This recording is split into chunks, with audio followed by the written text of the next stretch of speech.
Today's topic is hydrogen chloride. Under this we will study hydrogen chloride gas and hydrochloric acid. So let us see how hydrogen chloride gas was prepared first.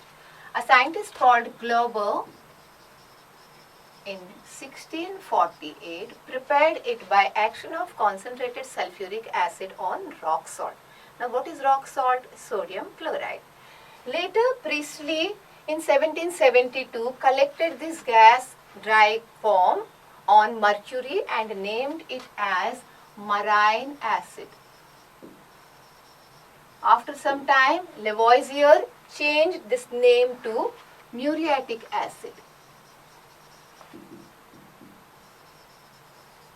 In 1810, Davy found that this is a compound of hydrogen and chlorine and named it as hydrogen chloride.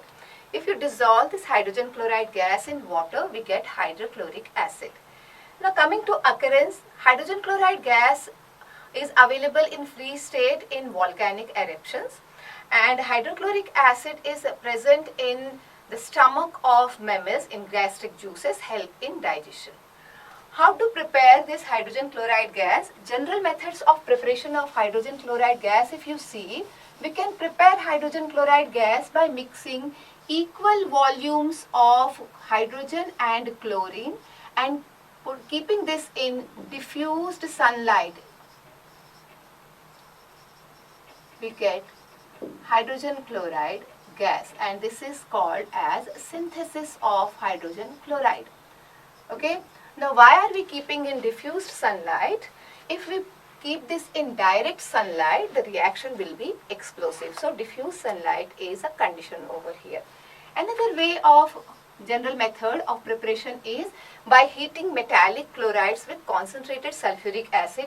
Any metallic chloride, from sodium chloride to copper chloride, you take and heat with concentrated sulfuric acid. Then we get sodium sulfate and HCl. Okay. So this is how hydrogen chloride gas can be prepared. These are general methods of preparation. The same method is used in the laboratory preparation of hydrogen chloride gas. So let us see what is laboratory preparation or laboratory method of preparation of hydrogen chloride gas. Okay. So starting with the laboratory method of preparation. Laboratory method of preparation of hydrogen chloride gas. Okay. This is the laboratory setup: a round bottom flask, a conical flask and a gas jar to collect the gas. Now coming to the first part, reactant. As I told you, in laboratory hydrogen chloride gas is prepared by action of concentrated sulfuric acid on sodium chloride. So what are the reactants? Sodium chloride and concentrated sulfuric acid. Under this lab preparation, there are a number of reasons and each reason is a question. Okay. So why do we select sodium chloride only? The reason behind selecting sodium chloride instead of any other metallic chloride is it is cheap and easily available. Second, coming to concentrated sulfuric acid, why is it preferred? Because sulfuric acid is non-volatile and it has a high boiling point. So it can displace volatile HCl easily from the metallic chloride. So these are the reason behind choosing these reactants. The next term comes conditions. What are the conditions to be followed during this lab preparation?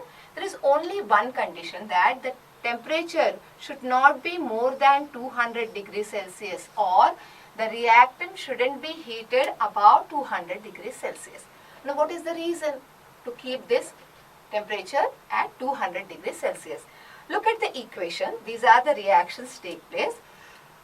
If the temperature is less than 200 degrees Celsius, sodium chloride with concentrated sulfuric acid, if heated, we get sodium hydrogen sulfate and hydrogen chloride gas.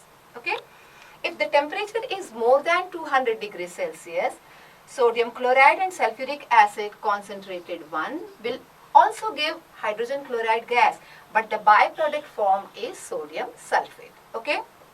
Or we can write as, if the temperature increases, sodium hydrogen sulfate combines with sodium chloride and forms sodium sulfate.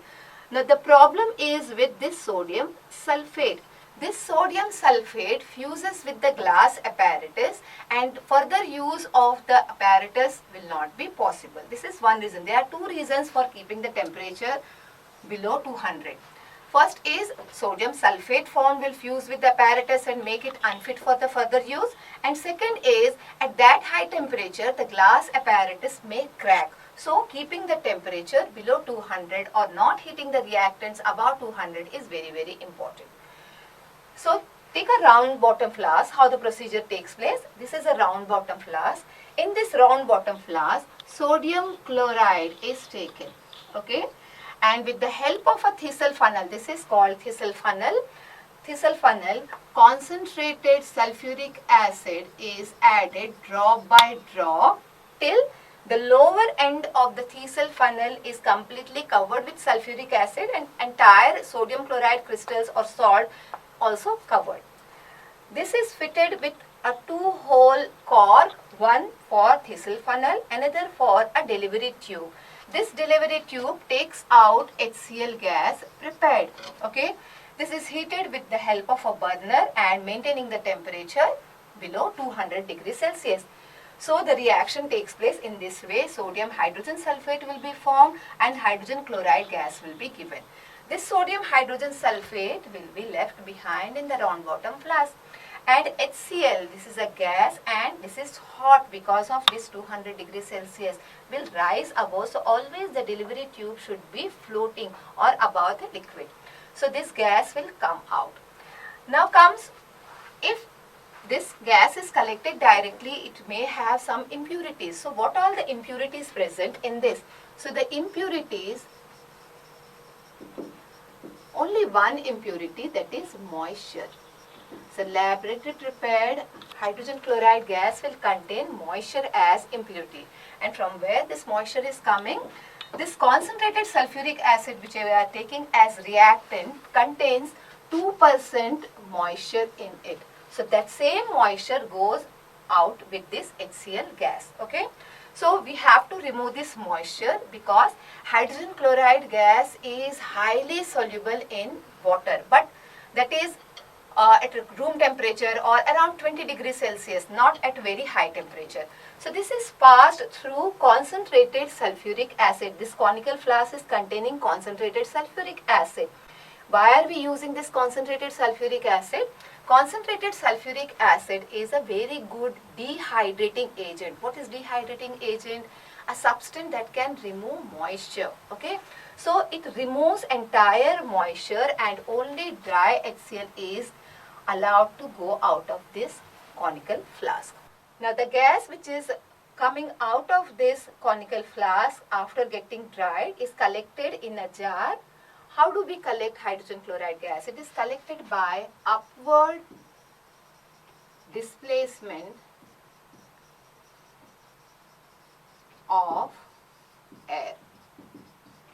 So any empty jar contains air. The air will go up and hydrogen chloride gas will start filling in this jar. What is the reason? The vapor density of hydrogen chloride gas is 18.25 and that of air is 14.4. So it is heavier than air. So it is collected by upward displacement of air. Why don't we collect it over water? As I told, hydrogen chloride gas is highly soluble in water.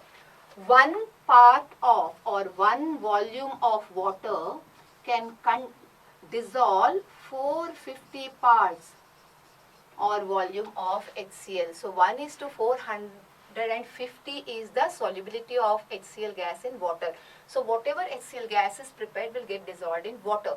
So if you want to collect HCl gas, we have to collect it by upward displacement of air. Then another question comes over here is, we are using dehydrating agent concentrated sulfuric acid, which is a very good dehydrating agent as we know. But there are other dehydrating agents also like calcium oxide or phosphorus pentaoxide. Can we use those for this purpose or not? If not, then why can't we use that? So why can't we use calcium oxide or phosphorus pentoxide? This is a question of reasoning. The reason is, first we will see why can't we use calcium oxide, which is also called as quicklime. It is basic in nature, so it will combine with HCl gas and form CaCl2 plus H2O. So whatever HCl is prepared by laboratory preparation will get converted into another compound. So the purpose will not be solved. So this is not used. The next one, P2O5. Why can't we use this? Even P2O5 reacts with HCl and forms phosphorus oxychloride and metaphosphoric acid. Okay, so if we balance, this will be like this. This is phosphorus oxychloride and this is metaphosphoric acid. So HCl will get converted to some other compound. That is why concentrated sulfuric acid is used, which will not react with HCl because both are acids. Okay, so this is how in the laboratory hydrogen chloride gas can be prepared. So during this preparation, we have to take care of certain things. So what all the precautions needed to be taken? So the precautions.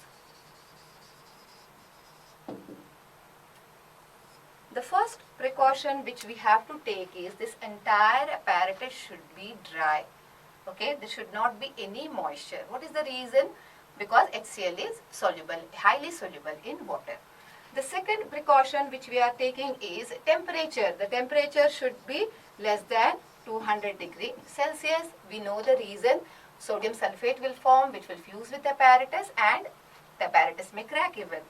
Third is the lower end of the Thesel funnel should be dipped in the sulfuric acid. If it is floating, the gas will go out from here. So that is the reason.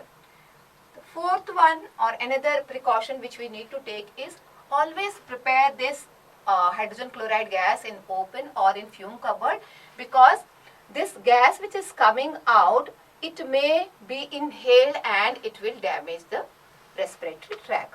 If a person by chance inhales hydrogen chloride gas, then that person should be given 1% ammonia solution to inhale and it will neutralize. Now the last one is, how do we find that this jar is completely filled with HCl gas? Now HCl gas or hydrogen chloride gas is colorless. So we cannot make out whether the jar is filled with HCl or still air is there. So how to identify? So identification.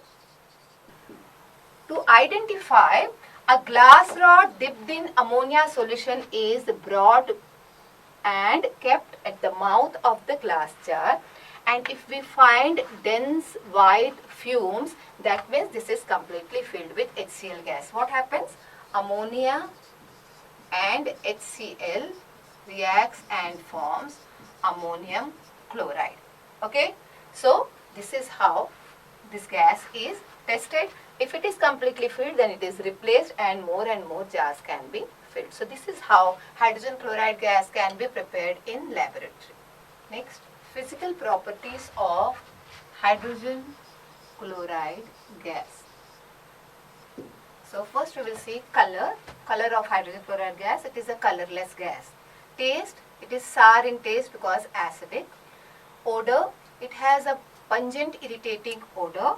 Solubility, highly soluble in water, 1:450, and density heavier than air, 18.25 is density of hydrogen chloride gas. It is 1.28 times heavier than air. So let us see the solubility, high solubility of hydrogen chloride gas in water. There is an experiment, and this experiment is called as fountain experiment, which is a very important experiment to prove high solubility of HCl gas in water. This is a setup. Take a round bottom flask, completely dry and remove all the air present in this and fill with dry HCl gas. So in this we fill dry HCl gas. This round bottom flask is fitted with a cork with 2 holes. one hole has a thin jet tube, glass jet tube. Jet tube means it will have a very fine bore with a nozzle opening over here, and other opening of the cork is fitted with a dropper, and this dropper has water. This round bottom flask is fixed in inverted position with the help of a stand and clamp, and the lower end of the jet tube is dipped in a beaker containing blue litmus solution. Now we know acids will convert blue litmus into red. Okay, so we are taking blue litmus solution over here. So this is the setup. Now what is done? This bulb of the dropper is pressed. As soon as we press the bulb, water will enter into this jar.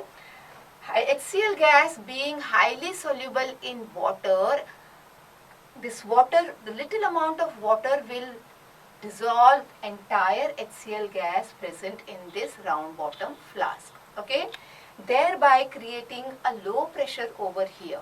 Okay, now here on this solution there is high pressure, atmospheric pressure is there. Here the pressure is low. So to make up this loss of pressure, this blue litmus solution will rise and through this jet tube travel and go into this round bottom flask. So as soon as it comes out, it touches, goes into the acidic atmosphere and comes in the form of a jet because of pressure, and a red color fountain is observed. So red color, and the solution will turn red. So red litmus solution. Okay, so the blue litmus will travel through this jet tube and come out in the form of a fountain which will be red in color because the acidic atmosphere has converted it into red, and this shows high solubility of HCl gas or hydrogen chloride gas in water. Another property which is very important is density. As we know that it is denser than air, vapor density of hydrogen chloride gas is more than air. We can prove with the help of this experiment. Take a jar containing HCl gas and a jar which is empty, that means it has air. So the jar which is containing air is kept at the bottom and a few drops of blue litmus solution is added to this. And this is covered with a glass disc. The glass jar containing air is covered with a glass disc. This is a disc which is covered. Okay. And the jar containing HCl gas is inverted carefully on this glass jar. Okay. So this is jar containing air and this is jar containing HCl gas. Now carefully the partition or the disc between the two jars removed slowly. So when we remove, these two jars are connected. Slowly this HCl being heavier will sink down and will displace air and air will go up. Okay. After some time we will find that this blue litmus solution has turned into red. It shows that the HCl gas which is acidic from the upper jar comes down and displaces air and mixes with blue litmus solution and makes it red. It shows high vapor density of HCl compared to air. Now comes chemical properties of hydrogen chloride gas. Combustibility. Hydrogen chloride gas is neither combustible nor supports combustion. Action of heat, or we can call it as thermal dissociation also. If heated strongly above 500 degrees Celsius, this hydrogen chloride gas will dissociate and gives back H2 and Cl2. This is also called as thermal dissociation. Action with water. Hydrogen chloride gas is highly soluble in water. So when it is dissolved in water, if it dissolves in water, it gives H3O plus. Okay, and Cl minus ion. So this is how hydrogen chloride gas, this was done also during acid, bases and salts. So this will give H3O plus and Cl minus. Action on indicators. What are the indicators? Litmus. So blue litmus will turn red. Second, methyl orange. Methyl orange, which is orange, will turn pink with the action of hydrogen chloride gas. And alkaline phenolphthalein, which is pink in color, will become colorless. Okay, this is action of hydrogen chloride gas on indicator. Then action with metals, it will react with metals starting from any metal which is above hydrogen, yes, and it will form chloride and hydrogen gases displaced. For example, if zinc reacts sodium to copper, you can take HCl will give ZnCl2 plus H2. Hydrogen gas is liberated. So these are chemical properties of hydrogen chloride gas. And the last chemical property is action with ammonia. As you know, we did test for hydrogen chloride gas. It will combine with ammonia and give dense white fumes of NH4Cl. So these are all chemical properties of hydrogen chloride gas.